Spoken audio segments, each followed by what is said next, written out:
So the last video we did was sort of, going after Boris Johnson's actual record after someone basically saying, "Oh no, you don't understand." You know, Boris Johnson for the UK was like the best thing since sliced bread. Not really, but one of the things, and I will always say this, one of the good things that Boris Johnson actually did was, of course, his support for Ukraine, and even that there's caveats to it. Even that there's caveats to it. So we have to cover the caveats of what happened.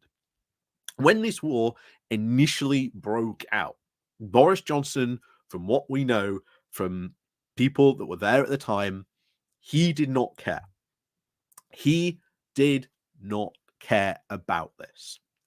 And in fact, it was at the time the then Defense Secretary who had to go into his office and say, if you do not back this, start backing the Ukrainians, start helping them, support them, I will resign and I will call you like a Putin enabler or something like that. That at the time, Wallace, at least what we know now, he was saying to George, like the big threat: if you if you do not do this, I will resign and I will make a massive stink of this. I will become the bane of your existence. So Boris went, okay, went from being very lukewarm about this situation to being completely on it, which eventually resulted in him being, at that time, the very first politician to actually go and visit Ukraine. And of course, now you have RFK, or RFK Jr., shall we say, in his resignation speech, pushing the idea that Boris Johnson was somehow sent or dispatched as an agent, and because of him, Boris Johnson torpedoed a peace deal between Russia and Ukraine. Things could not be further from the truth. But because this insane conspiracy theory keeps on being pushed, I guarantee you, like 20, 30, 40 years from now, we will still be here having to debunk this stupid, insane conspiracy theory.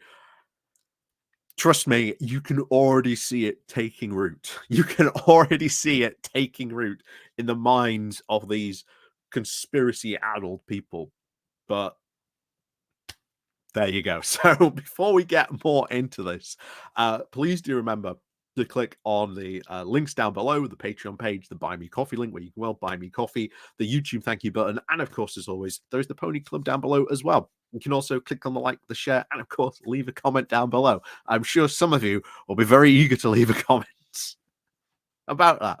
But also, bear in mind, if you do disagree with me, come and have a talk, come and have a chat with me. That could be fun. That could be fun.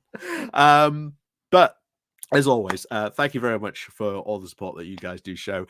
And of course, let's crack on then into this. So, what did RFK say? So, during his resignation speech, he listed a lot of crazy conspiracy theories. Again, probably you could probably do at least a lot of separate videos just on about the number of things that he brought up, which were just absolute insane conspiracy theories. But the one, of course, we're talking about here in particular is the idea that Boris Johnson torpedoed the peace agreement between Ukraine and Russia that would have allowed them to keep Donbass and Luhansk, these two oblasts that were at the time where all the action was. So what was this peace agreement? Because we know full well what this peace agreement was. Russia has been very open about this. This came out in the New York Times not too long ago, what that peace agreement was. It was being discussed in Turkey, where they were sort of hosting these talks between Ukraine and Russia. And of course, Russia sending their equivalent of, at the time, Nadine Dorris to help conduct these talks. So how honest they were about this peace deal being serious should always be seen as highly skeptical to begin with in the first place. But then, of course, you actually get to what was in the peace agreement. So let's cover the first thing first, that the idea this would have let Ukraine keep these two oblasts, Donbass and Luhansk. It would have absolutely not let them keep this. What was put in this was that these two oblasts would be given completely autonomous control. They would have effectively two governments and then the Ukraine government. And these two separate entities would then have been allowed to override any laws passed by the Ukraine government. This was the type of power they wanted to give to these two areas. Now, why did they want to do this? Because, well, Russia was going to do exactly what it did in Crimea. It was going to have a referendum, just as you've seen already. They were going to have a referendum, and then these two places were going to go, oh no, we're not with Ukraine anymore. We're breaking away. We're joining with Russia. Again, that referendum, just like we've seen with the ones in Crimea, and of course the one that they held a year or two ago, I think now it was at this point. Exactly, can't remember the date for it, but yeah, totally going to be overwhelmingly to support and rejoin Russia, right?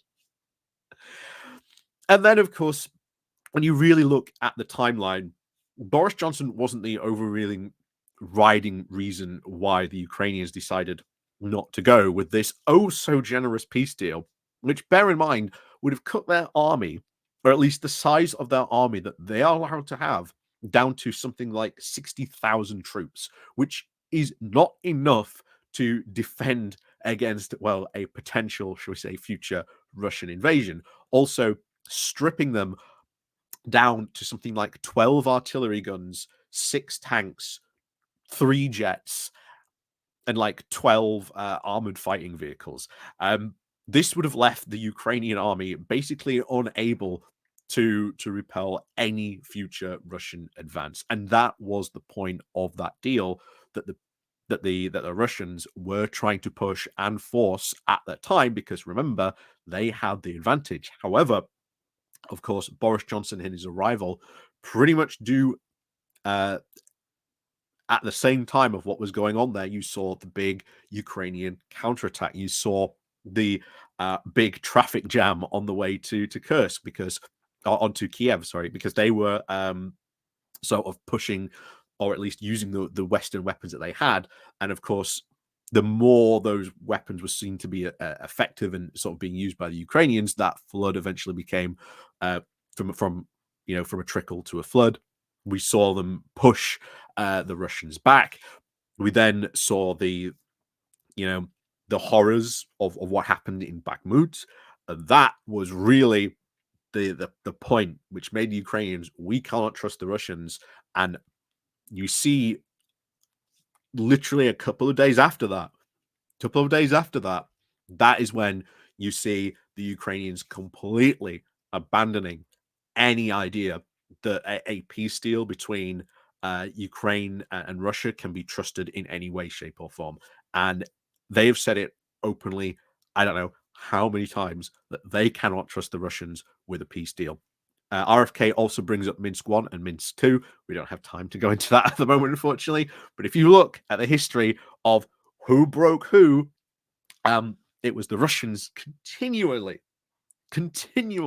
breaking the peace agreements of Minsk 1 and Minsk 2. I'm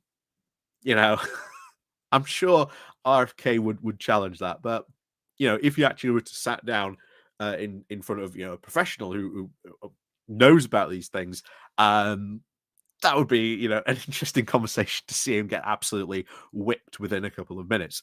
But that's very unlikely to happen, unfortunately. But as always, yeah, RFK Jr. still pushing these insane, crazy Boris Johnson conspiracy theories. And unfortunately, I think this is going to be the conspiracy theory that continues for years. Of course, we don't know if it will be the conspiracy that will continue for years, but honestly, it really seems like it will. But there you go. Maybe in the future, I'll just have to point people like back to these videos and the multiple videos we've made debunking this theory countless times already. I think this is like the third or even fourth video I've made about this. So, you know, but as always, thank you very much for watching. And of course, as always, we'll see you all next time.